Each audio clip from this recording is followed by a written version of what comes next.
You're gonna.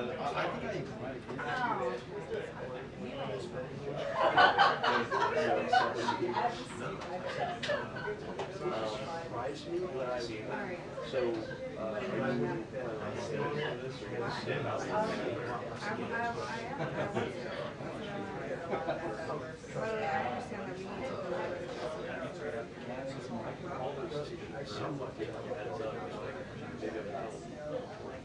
I think Chris is ready for first hour. Do you do that? Okay. I was going to say.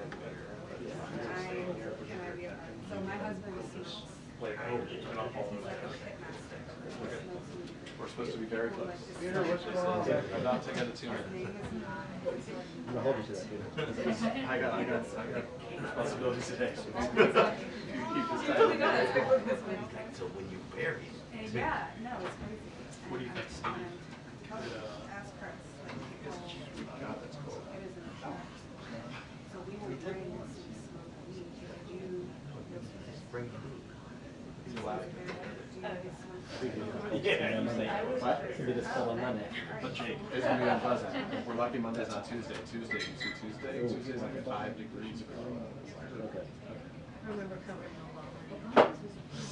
I had a bottle of water on my side and I watched it freeze before I realized there's something. I was scrolling through my old pictures. Yeah, mine were popping up. 12 years ago, like, Yeah. and I was with other people around here.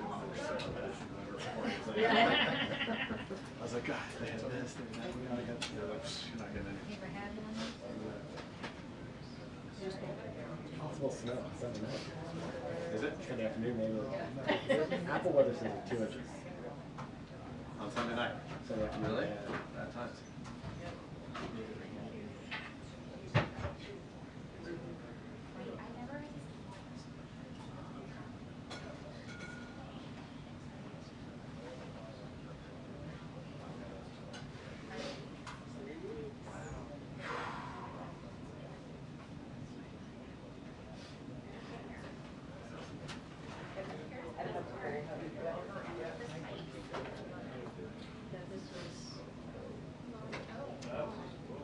This was the Obama one with the water that froze on my Oh my gosh.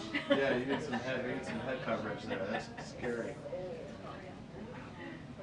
There's the famous gloves with the fingers cut off so that I could say. Yeah.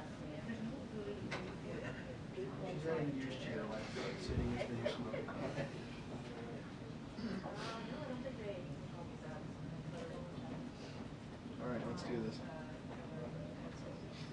This is 2 minutes. Yeah, that's right. That's right.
The head coverings.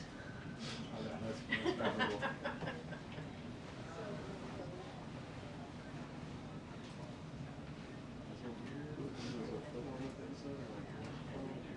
And then you think your feet are in the microwave and it's like terrible. Right. And then in the freezer, there's like no good place.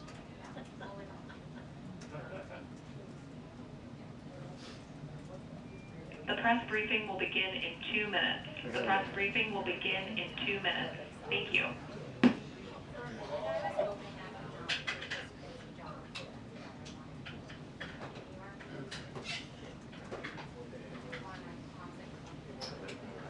Okay.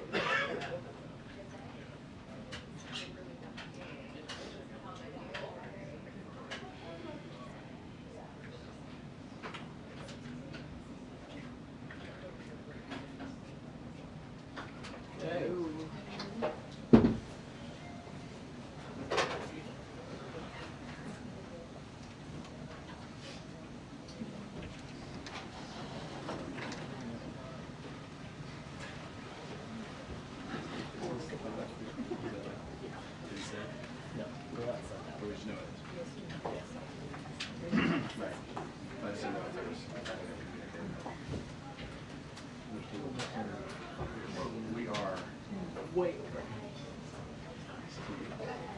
You look good. You ready? Ready, baby? Thank you. How do you like it? Hello. How are you, Mr. How are you?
Good afternoon, everyone. Good afternoon. Hi, Karine. Hi. I haven't seen you in a while. This is a good day. You all have just heard the terrific news from the president that after 15 months of war, Israel and Hamas have reached a ceasefire and hostage deal. This deal will halt the fighting in Gaza, surge much-needed humanitarian assistance to Palestinian civilians who have been living in dire conditions, and it will reunite the hostages, including Americans, with their families after more than 15 months in captivity, experiencing unimaginable suffering. Over the past few days, President Biden spoke with the leaders of Israel, Qatar, and Egypt to continue to push negotiations forward and reach the resolution we announced today. The process has been steered out of the West Wing at the direction of the President by National Security Advisor Jake Sullivan and driven to completion through relentless diplomacy by Middle East Coordinator Brett McGurk, who has been actively negotiating day and night in Doha. I will note that Brett is currently in meetings with foreign leaders, and when he emerges, the National Security Council is going to host a background call to answer more of your questions.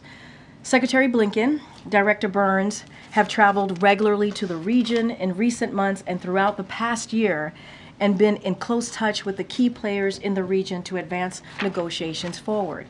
President Biden has also directed his team to work closely with the incoming administration to ensure all spoke with one voice on the need to secure a deal. As the president said, we have reached this point because of the pressure Israel has put on Hamas, while with the backing of the United States. Sinwar was killed. Iran's attacks against Israel failed thanks to the support from the United States. We have built a coalition of nations to defend against Houthi attacks. We negotiated a ceasefire after Hezbollah was significantly weakened, and Iran is weaker today than it has been in decades. These developments, which the United States helped shape, have created new conditions in the region, conditions that have led to the outcome we are seeing today. Today, even as we welcome this news, we remember all of the families whose loved ones were killed in Hamas's horrific October 7th attack, and the many innocent people who have been killed in the war that followed. It is long time for the fighting to end and the work of building peace and security to begin. The families of the American hostages are at the forefront of our hearts and minds today. They have been through a terrible ordeal that I cannot begin to imagine. Under this deal, President Biden is determined to finally bring their loved ones home. Now, again, Brett McGurk is the best equipped to answer the specific implementation questions, as he has been directly involved in extensive negotiations, obviously on the ground. In the meantime, we wanted to come out here to speak to the news and also answer any other questions that you may all have. But before I even move forward to taking your questions, I want to do one of those, as a former senator, now President Biden would say, a point of personal privilege here. Today is the 537th briefing of the Biden-Harris administration. This is my 306th briefing and the final briefing of the administration. Before I get to all your questions, I just want to say a few things and also just give out a few thank yous, if that's okay. So we had the first briefing of this administration on Inauguration Day, because President Joe Biden wanted to make clear the importance of daily press briefings and the vital role that the press plays in our democracy. President Biden believed in returning the norm of regular briefings and communicating to all of you and the American people about what we are doing and why it was important. The President and all of us in this administration understand that a free press is a cornerstone of our nation, and that the job you do questioning leaders and holding the powerful accountable is important. And as I said during my first briefing when I took over this role, we might not see eye to eye here in this room all of the time, and that is okay. The give and take that happens here is incredibly healthy, and it is part of our democracy. I have been honored to partake in it with all of you. Well, most of the time I've been honored to take it. But in all seriousness, I also said at the first briefing, I would not be here today if it were not for generations of barrier-breaking people before me. I have stood on their shoulders. I benefit from their sacrifices. I have learned excellence, and I am eternally grateful to them. And now I will pass the torch. It is my sincere hope that while I may be the first for many things at this podium behind this lectern, I am not the last. I hope my presence at this podium has served as inspiration to many young girls out there who look at me and look at this job and look at what we've been able to do and have a similar background as me. And hopefully they can follow their dreams. and never give up, and know that you can achieve great things if you put your heart and mind and be passionate about it, no matter how many barriers you may need to overcome. Progress is not always a straight line, but we all must do our part. In the words of Dr. Martin Luther King Jr., whose birthday is indeed today, bend it towards justice and pay it forward. I hope that, and I and many barrier-breaking colleagues in this administration have played a small role in doing just that. Standing here and having served in this role for this administration and this president has truly been the honor of a lifetime, one I am grateful for and I will never forget. But it is a job I could never have done alone. And so finally, I do want to say a few thank yous to a few people in this room that I've gotten the pleasure to work with.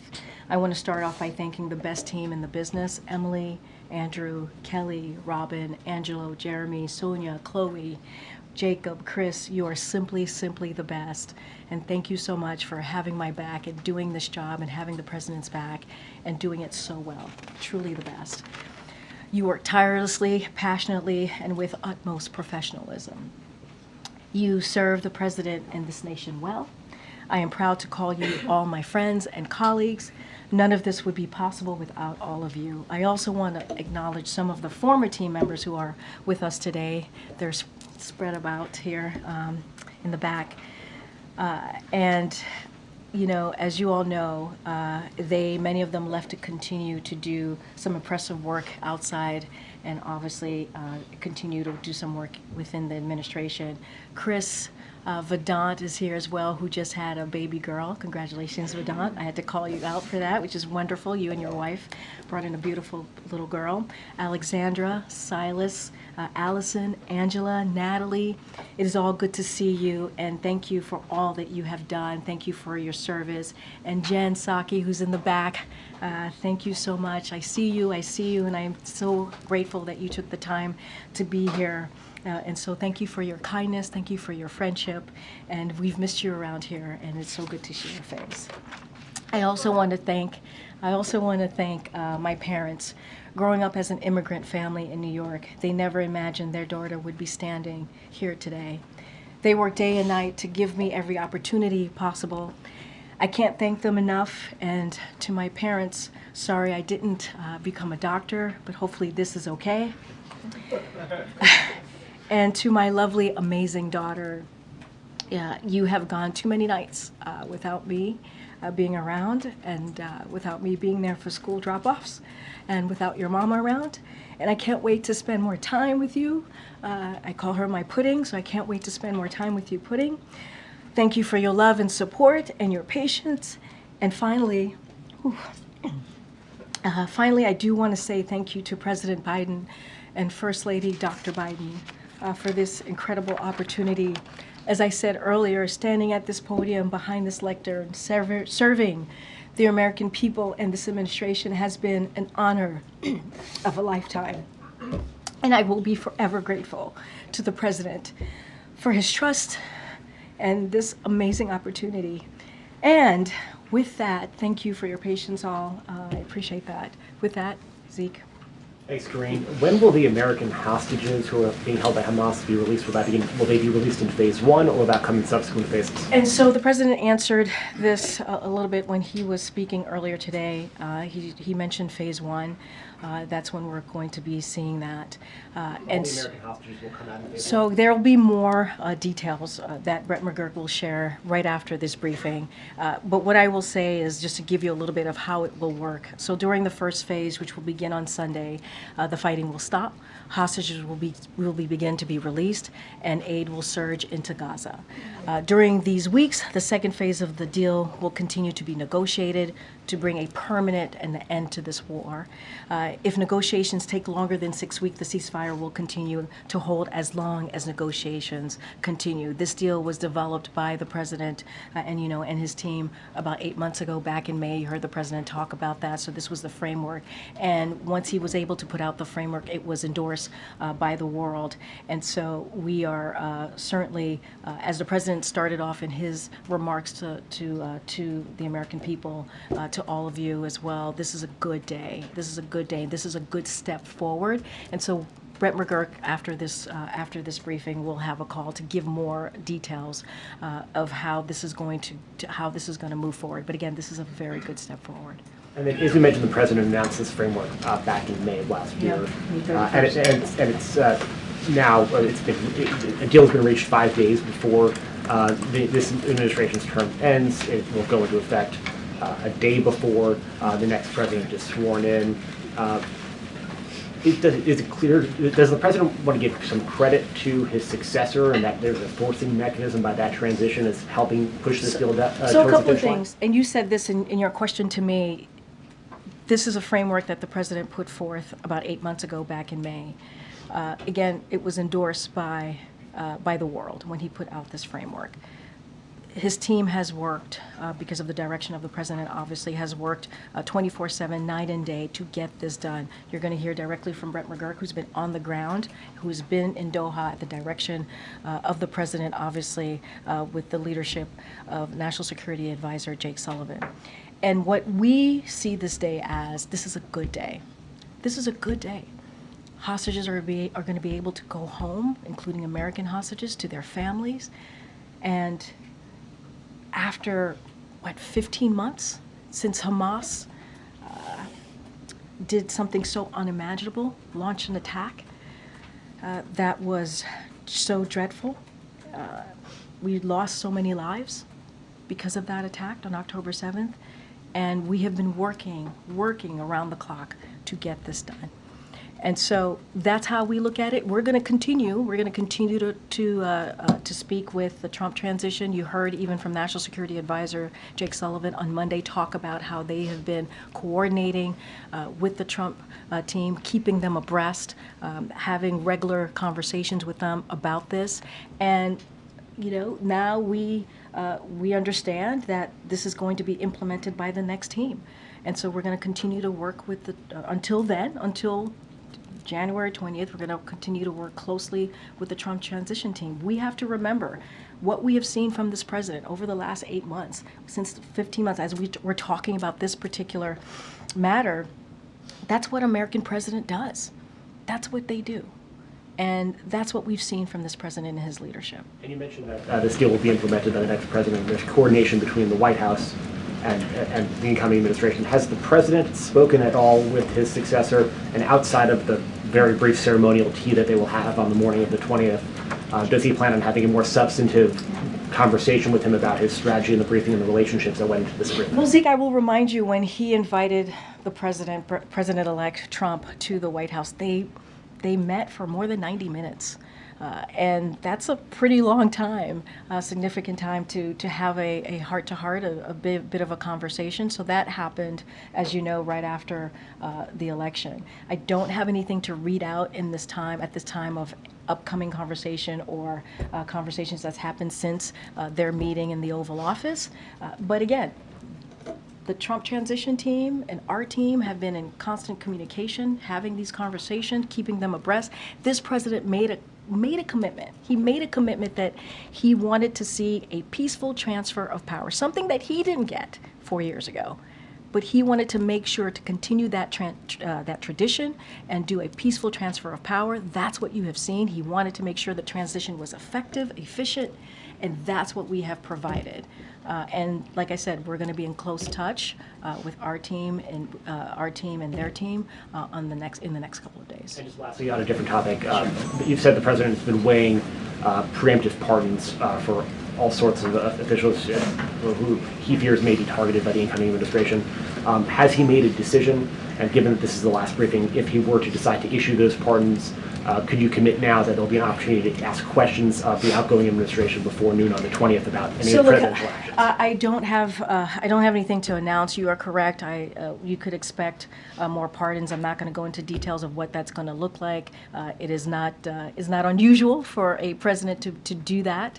And so you should expect that from this president. I'm not going to make any commitments right now. I'm not going to lock ourselves into a potential another opportunity to ask questions about the pardons. But what I can say is stay tuned, and there'll be more to share. And I'm sure the president's going to want to continue to engage with all of you in the next couple of days.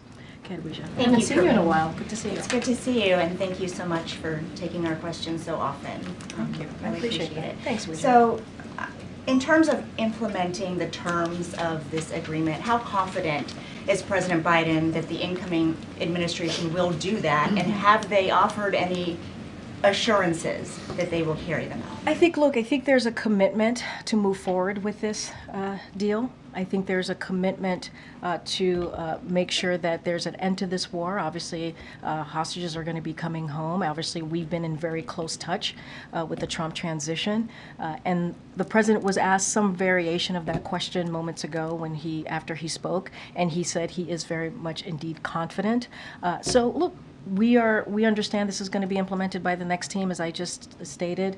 We are going to work closely, in close coordination with the Trump team. As the president has said, and I have said also moments ago, we want this to be in one voice, right? I think that's what you have seen in the past couple of weeks, how we have moved forward in one voice. And this is what's important for the hostages, to get them home, to make sure that we're getting that humanitarian aid into Gaza, and to ending this war that has taken a lot of innocent lives. And so that is the commitment. That is the commitment that you can see from us, and that's what the president believes, that he is confident in how we're going to move forward. Tonight, President Biden is going to be delivering a farewell address. Ahead of that speech, we got a long list of what he views as his greatest accomplishments. Yeah. Over 100 pages, I believe, right? Did you read? Did you have every word? We have every Can you talk about what he thinks his greatest failures are, and whether he will address those tonight to the American public? So look, this is an important moment for the president. He has been working on the speech, because obviously these are farewell remarks, but he is obviously going to be talking directly to the American people. It is not going to be partisan. This is something that, and not just forget, it's not just about the last 4 years of his administration. He is stepping down from his career, right? More than 50 years of public service that this president has done as senator, as vice president, as president. So you can imagine the president has a lot to say, a lot of thoughts that he wants to share, really touch on the moment that we're in right now. And so that's what you're going to hear from the president. What he wants to do, obviously, is also be positive, talk about what we have been able to do. This is a president that speaks about possibilities and how he sees this country moving forward. And so that's what I could speak to. I'm not going to get ahead of what specifically what the president's going to say. I'm not going to go into line by line, but I can say, and I'd love to say that from here, is stay tuned, and I will leave it there. And then finally for you, because you've clearly reflected on your role as press secretary, is there anything you wish you had done or said differently during your time? Well, I will have a lot of time to reflect, right? You're not going to catch me up here, Alicia, today, but I will have a lot of time to reflect on my time here. As you know, this is, and I think you've gotten to know a few press secretaries during your career, this is a job that's nonstop. There's not a lot of time to reflect. It's always, we have to do the job, we have to speak on behalf of the president, we have to make sure that we're communicating with all of you. But what I can say with full heart is that this has been an honor and a privilege to do this job, and I have done it to my best of abilities on behalf of this president, and the best job that I will ever have. I truly believe that. Thank you. Okay, Mary. Thank you, Karine. You and the president have stressed that this is the framework that he put forward last spring, but the president also made clear it was important to him to work with the incoming administration, that they be speaking in as one team, as he put it. Even the Qatari Prime Minister in his remarks personally thanked Steve Witkoff, the incoming administration's Middle East envoy. So do Donald Trump and his team deserve any credit for this? I mean, look, everyone is going to want some credit. Everybody's going to want some credit. Get that? That's how this goes when something good happens. Not unusual. It is not unusual at all. What I can say is the president got it done, right? That's what I can say. And what I could also say is that, and you said it in your question to me, is that there was a framework that was put forward, and it was put forward by the president back in May 31st of last year, and it was endorsed by the world. And you see a president that has done everything that he can. This is someone who has foreign policy experience, decades of foreign policy experience. He understands what it means to bring people together. He understands what it means to get a deal done. He also said in his remarks how difficult it was to negotiate. Negotiating is incredibly hard, and this wasn't easy, but we got it done. And so, you know, this is someone who speaks from experience, and this is, again, not an easy thing to get done. But as we've said, and I've said multiple times, and I think Jake Sullivan said this obviously recently when he was here on Monday, we were able to work closely with the Trump transition team and coordinate with them. But again, this is a framework that the president put out, and negotiations aren't easy, and this was one of the toughest negotiations that he experienced, and this is something that the president shared with all of you. And does the president have any plans to talk to the families of the hostages, or has he talked to them today? So as you know, the president and this administration has been in regular touch with the hostages hostage family, and have obviously always communicated with them that how much we're with them and the work, everything that we're doing to try to bring their loved one home. And we have stayed in constant communication with them. I don't have anything to read out as a call to any of the American hostages or the families at this time, but I can say that the president is, as he said, this is a really good afternoon, and you know, our hearts go out. Our hearts go out to the families who have been waiting 15 months to get their loved ones home, and so this is a big deal. This is a big deal. And just on a slightly more personal note, on this your 306th briefing, what advice do you have for your successor? So I was asked this question, I think, when my successor was announced, and it's pretty much the same, which is, you know, obviously I wish her the best of luck. This is a great job, an amazing opportunity to be standing at this podium behind this lectern and to go back and forth with all of you and speak on behalf of this president, the president of the United States. There's nothing like it, and I hope she enjoys the job. I hope she continues to do this, what we've been doing for the past almost 4 years, and I truly wish her well. The decision the president made to include Steve Witkoff, how did that come about? Look, that is, I'm not going to... And why did the president do it? Well, look, this goes back to what the president said right after the election. A peaceful transfer of power. Again, something that he didn't get 4 years ago. And wanting to make sure that we had an effective, efficient transition. That's what it looks like. The president is basically leading by example. That's what he's doing. This is a president who understands norms, who understands institutions, and understands how important that is. And he wanted to respect the outcome of the election, the will of the people. And that is what you've seen this president do. At any point did the president think maybe this deal will not be reached on his watch? The president was hopeful. He was optimistic. This is, as you know, I think you know this, Steve, this is a president that tends to be optimistic and hopeful, but not just that, does the work, leans in, has the experience to get things done, which is what we saw from this president today. I think this is a great example of that. And, you know, he never gave up hope. Never gave up hope. And to your point, until the last minute, and we were able to get this done. Thank you, Karine. This is the second negotiated pause in fighting between Israel and Hamas. The first, as you know, was reached more than a year ago, in November 2023. Fighting then resumed just a few weeks later. So what confidence does the U.S. have that this time will be different? We're going to have confidence, right? I think it's important, stepping back. Negotiations are hard. They're difficult. This was a difficult one. This took multiple sides to come together. The president, as you know, spoke to Qatar, the leader of Qatar, Egypt, and even Prime Minister Bibi Netanyahu recently.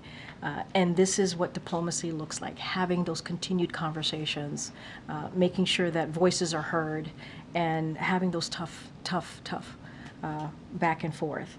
And so we have to be, I think it is important to also be confident in that we can continue to get this done.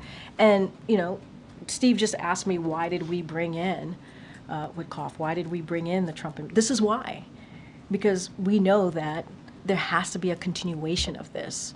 We know that this first phase is about to start. There's going to be a second phase, and it's going to continue. We got to get to a place where this war is done permanently, ends permanently. And so bringing in the Trump administration, coordinating with them, and making sure that they're having the information that we all have, we are hopeful that this will continue. Under the framework, negotiations for that phase 2 would need to begin within a matter of days after phase 1 begins. What is the White House's view of the commitment of the incoming Trump team and the competency of the Trump team to go through those negotiations and get a phase 2 and beyond? So I would refer you to the National Security Advisor. Jake Sullivan talked about his relationship and back and forth with his counterpart and how that has gone very well. And so I think that's a good sign of how this is going to certainly move forward. Again, we have been in close coordination with their team, and we're going to continue to do that. We're going to continue to talk through with them on the next steps, and we're going to and what you have seen, really, what you have seen in the past, certainly couple of days, couple of weeks, is one voice coming together in one voice to get this deal done. You know, I think a lot of your questions obviously go to the transition team, and they can certainly answer and speak for themselves. But what we can speak to, what I can speak to, is what we've been doing, what we have actively done for the past couple of weeks to get this done in unison, to get this done in a way that that when the transition happens, we have that confidence that we can move this forward, continue to move this forward. More light on other officials from the incoming administration that you and your colleagues in the West Wing have been hosting for meetings and conversations, and what those have looked like? So I can't shed any light on that. What I can say is that we have been working closely with the transition team. We want this to be efficient. We want this to be effective.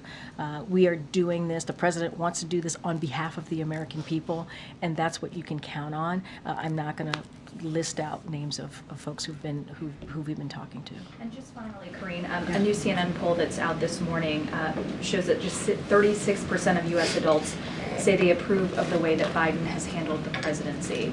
To what do you attribute that? I mean, look, I've been very careful in talking about polls and not speaking to every poll. I understand this is a CNN poll. What I can speak to is what the president has done to get things done, to get things delivered for the American people. If you think about beating big pharma, if you think about lowering healthcare costs, bringing manufacturing jobs back, or manufacturing back here more broadly, if you think about insulin, capping insulin at $35 a month for seniors, all of those things that I just listed out are very popular with the American people. They are. And that has always been at the forefront of the president's mind. What can he do to deliver for the American people on the needs that they care about? And that's the type of economic policy that he put forward. That's what he wanted to make sure we didn't leave anybody behind. And you know, many communities have felt that they've been left behind. That's why we talk about building an economy from the bottom up, middle out. That's been his focus, and you can see the results. More than 16 million jobs created. When you think about more than 20 million small businesses started, people don't start small businesses unless they feel confident about the economy, and those two go hand in hand. And so, look, we're going to continue to do the work. Continue to make sure that we do everything possible in the last couple of days to deliver for the American people, and that's the president's focus. Let's not forget, when he walked in, there was a pandemic, once in a generation pandemic, and he turned that around. And so the president's gonna address the American people later today, farewell address, and he'll certainly have a lot to say. Go ahead, Jojo. Thanks, Karine. Yeah. Last time I'll be able to say that. I know. Thanks for taking questions these last couple of years. Thank you. President-elect Trump, in a social media statement today, said the ceasefire deal could only have happened as a result of his election victory. What's your response to that Yeah. assessment? Do you agree with that, disagree? Look, I think the president was asked some version of that question. I think that was the first question that he got after he spoke. And I said this, everyone's going to want to take credit. That's how these things work. But the fact of the matter is, in order for this deal to have been done, there needed to be a framework. The person who provided that framework was President Joe Biden. And we have been working on this for some time. It didn't just come together in the last couple of days. It didn't just start the last couple of days. And so, and not only that, he put together a framework. It got endorsed by the world. That's not an easy thing to do. And, you know, and so that's part of the first thing that he was able to do. The second thing that he was able to do was support Israel, and by supporting Israel, that badly weakened Hamas. You saw what happened to Hamas's leadership, and what we were able to do to the backers of Hamas. And so all of those things mattered. Our support and what we were able to do, how this president stepped in, matters. And now we are in a situation where we're going to pass this over to the incoming administration. A lot of this is going to be implemented by the incoming administration. That is why we worked very closely with the incoming administration. And again, that is what an American president makes. And secondly, President Biden's going to be spending his final full day of his presidency in Charleston, South Carolina. Can you discuss what he's going to be doing there? We'll have more to share on that, and I don't want to dive into that right now, but we'll certainly have more to share on what that will look like his last couple of days. Get Karen. Just two quick ones. Does the president intend to leave a letter for President-elect Trump before he leaves office, as Trump did for him? Well, I guess we'll see. We'll see. We'll see. I don't have anything. That's going to be up to the president. I don't have anything on that. But it's a good question. I'm curious, too. And after Monday, what is the president's plan? What are he and the First Lady doing when they leave Washington on And Monday? we'll have more to share on that as well. Thank you for serving as press secretary and answering our questions for the last couple of years. A couple quick ones just to clarify some things, probably a yes or no. I know you have no readout of any calls between President Biden and President-elect Trump. Just declaratively, can you say, no, there has not been a call between them or in any of the last 2 weeks on this specific topic of Israel? Look, I have not asked that question, so I don't want to get ahead of myself here. You always give me homework, Peter. Every time I come, you always tell me, can you come back and tell? Okay. 24/7, yeah. If I can ask you briefly about tonight's address, if you can take us into that room.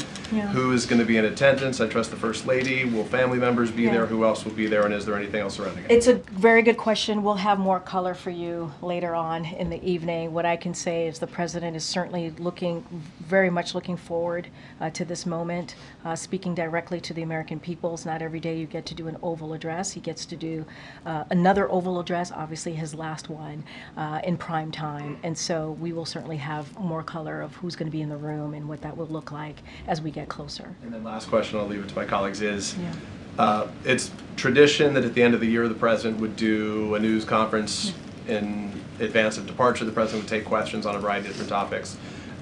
What was the decision making? Why did this President decide not to do either of those before his departure? I think the President, especially in the past couple of days, has been very much engaging with all of you, taking questions. He did it today.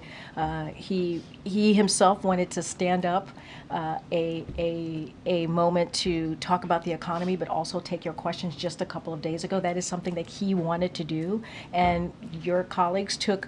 Wait, let me finish. Your colleagues asked some really important questions that he was able to answer, an array of questions. And what I can say is I don't have anything to preview at this time, but certainly he's going to continue to engage with all of you, and we have been, he's been very much involved in going back and forth with all of you in the past couple of days, and that is something that he wanted to make sure that he did that. Were there any concerns about his public performance in a setting like that? Well, I mean, I think the issue that I have with that question, Peter, is that he literally did a press conference with all of you days ago with some of your colleagues and took Candidly, multiple. That's different, you know, than an hour-long press conference. That's why I asked the question. I mean, look, but he took questions. He took questions on an array of issues, went back and forth. And he took questions today. He's been pretty consistent over the past couple of days in doing that. And that shows his performance, that those are questions that he doesn't know what you guys are going to ask. And he takes them and he answers them. And I think that is something that is important to him. This goes back to the freedom of the press, understanding how important you all are to our democracy, and understanding how having that continuation of a back and forth, even when we don't agree, is important. And so I'm pretty sure you all will continue to hear from him in the last couple of days of his administration, and he certainly looks forward to it. Karine, we're sort of dancing around who gets to take credit for this deal. No one's dancing around here. A colleague at the State Department briefed our colleagues that President Trump was critical in getting this deal over the line. Do you not agree with that statement? I mean, look, I'm not going to speak to a random person.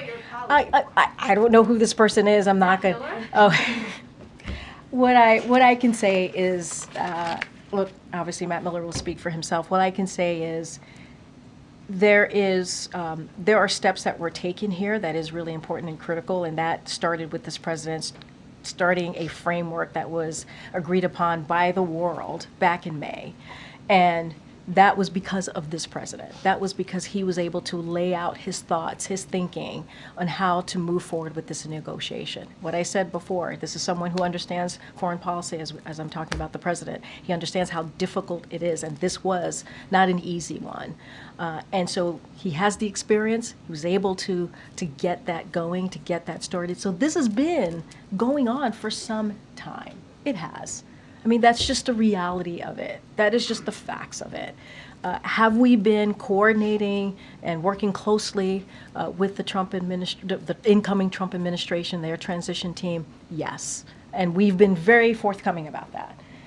But the fact of the matter is, it took someone who has the experience that this president had to get this going, to get this moving, to understand what negotiations look like. And that's what this president was able to bring to the table. And it got done under his watch. It got done today. And then secondly, obviously this is a really big day on the foreign policy, national security front. This is your last briefing, or the administration's last briefing. Is there a reason why John Kirby isn't here to take your questions? So look, I just mentioned that Brett McGurk is going to be holding, and National Security Council is holding up a call. I think that's going to be really important. They will talk more about the implementation of this.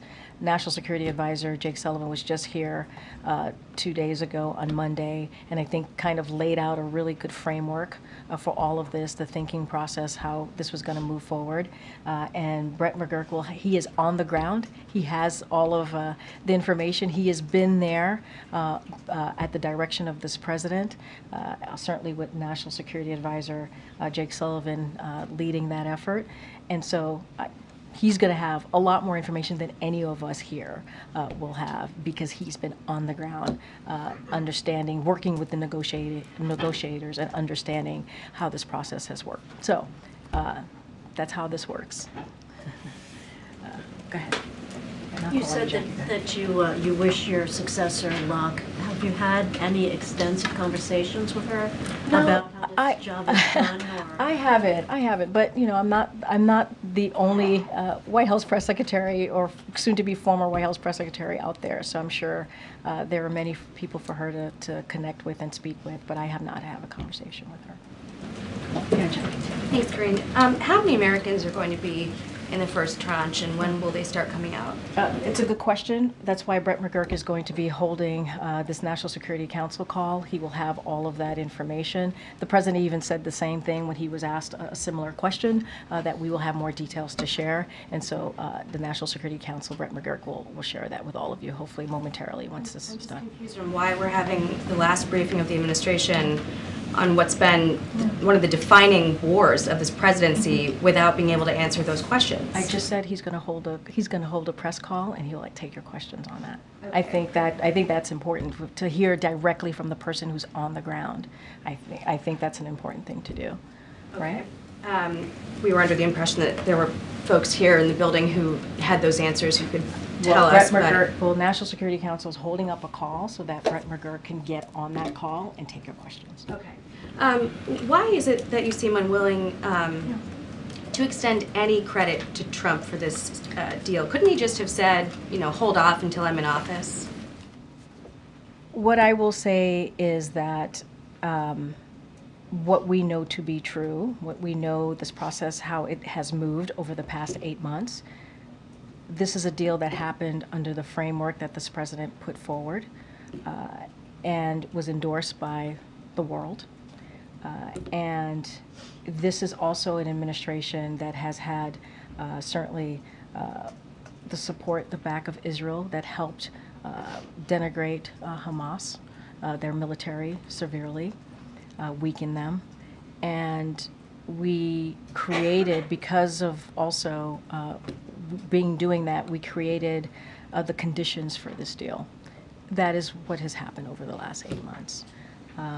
And we have talked closely, worked closely, coordinated closely with the incoming administration, and that is how we've been able to get to this point. And the reason we were able to do that, having that conversation with the transition team, is because this president believed in the importance of having a peaceful transfer of power, right? Of having a transition that worked for the American people and had the American people at the forefront in trying to make sure that we got this done. We've heard variations of that answer through the briefing, but I guess more plainly, I'm wondering, you know, if you'll just say your view, which seems to be that Trump gets no credit. I've shared my view. I don't have anything else to share. I've shared how we got to this point. The president shared that moments ago. He laid out in very succinct way on how we got to this point. I've talked about Brett McGurk, who's on the ground talking to negotiators, has been there working at the direction of this president, the leadership, obviously, of the National Security Advisor. This has been something that has been in the works for months, way before November. That is just how this has worked. I'm not here to talk about the transition. I'm not here to talk about who gets credit, not get credit. I'm here to talk about what this president has been able to do. And here's what is also incredibly important here. We're going to get hostages who are going to go home to their family. After 15 months of, I don't even want to think the horror that they have gone through. I can't even imagine it. And I think that matters. I mean, we're going back and forth about credit, but people are going to go home to their families. And that is so important. And hopefully the phases will continue and we'll get to an end of war here. And that is important. And let's not forget, increase that humanitarian aid into Gaza, because there are people there who need that aid and the assistance. I'm going to move on. And go ahead. No, I'm going to wait. No, How will you grade yourself on your goal of being the most transparent administration? Go ahead. I've taken like 3 questions. I'm going to move on. Go ahead. No answer there? Go ahead. I've already taken 3 of your questions. I'm going to make sure some of your colleagues get an opportunity as well. Could you respond to the report released by the special counsel who prosecuted Hunter Biden? Specifically, he talked about Biden's claims that his son was unfairly targeted and said the president's characterizations are incorrect based on the facts in this case, and on a more fundamental level, they are wrong. He also said that politicians who attack the decisions of career prosecutors as politically motivated when they disagree with the outcome of a case undermine the public's confidence in our criminal justice system. So, I mean, a couple things there. Let's not forget why the president came to his conclusion, how he got to this point of pardoning his son. And he talked about the circumstances of this prosecution and how out of norm they were. And let's not forget there were legal experts that agreed with this president, who shared that conclusion of this president. And one of those experts is a former prosecutor, as you all know, Attorney General Eric Holder, and he was very clear. I just want to quote him. No U.S. attorney would have charged this case given the underlying facts. Had his name been Joe Smith, the resolution would have been fundamentally and more fairly a declination. Pardon warranted. And if you look at what happened here, and you look at paying your taxes, the vast majority of people who don't pay their taxes on time are not charged with criminal penalties. They're just not. They pay their penalties and fees, and that's what Hunter Biden did. And so the president wasn't alone in this, in making that. When he made that determination, he had legal experts who also agreed with how he, making this decision on pardoning his son, Hunter Biden. No concern that he undermines the public perception of the justice system. I just answered that question. I don't have anything else for you. Okay, good. Hey, Karine.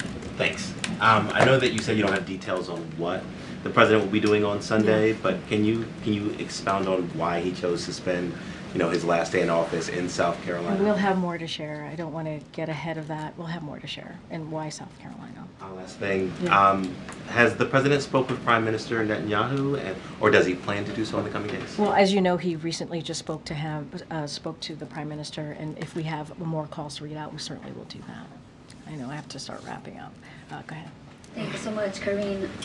On Monday, President Biden said he was more optimistic than ever about the future. Isn't he afraid or concerned that part of his legacy could be or is about to be erased by the incoming president? I mean, look, when I answered this question about, I think it was a polling question from Kayla, I also talked about, in my answering that question, how popular some of the things that the president has done. CHIPS and Science Act, bipartisan infrastructure legislation, the PACT Act, and even the provisions of the Inflation Reduction Act. And I talked about the insulin being the insulin at $35 a month for seniors. Those are things, all of those things that I just laid out are popular with the American people. And that is something that the incoming administration has to think about. Republicans on the other side of Pennsylvania has to think about. These are things that are incredibly popular. Some of them, bipartisan infrastructure legislation, CHIPS and Science Act, the PACT Act, were done in a bipartisan way. And so to undo those successes, some of the things, again, popular with the American people, that's something that they have to seriously think about. What we have done in those historic pieces of legislation that obviously is now law will have lasting effects on people's lives, lasting effect. So he's very confident about that. And one about foreign policy, because President Biden said his presidency restored the U.S. credibility in the world. Jen Psaki actually said that in her first briefing here, that he was going to do this. But when we talk to foreign leaders or diplomats around, many say that the inconsistency of the U.S. foreign policy is making it harder to work together and really trust that U.S. can be a reliable ally. Say that so last what do part you tell again, them? the inconsistency, you said? Yeah, of the U.S. foreign policy. Make it hard to work and trust that U.S. can be a reliable ally. So what message and why are they saying that? What's the inconsistency? Well, one administration come and do a lot of Cuba and Paris and all, and then you put it back, and now again it's about to be, I mean, look, I'm not going to get into what the next administration is going to do, not going to do. What I can talk about is what the president wanted to make sure and that he got done in his 4 years here, which is restore the reputation of the United States, which he was able to do. Get things done on behalf of the American people and make sure that we really mended our relationships with our partners and allies. And that's what you were able to do. You don't expand NATO if it wasn't for this president and his relationships and his experience, right? You don't support Ukraine the way that it was supported by more than 50 countries, the way that it was able to get what it needed to really be on the ground. Remember, Kyiv was supposed to fall within days. That didn't happen. That didn't happen because of this president's leadership.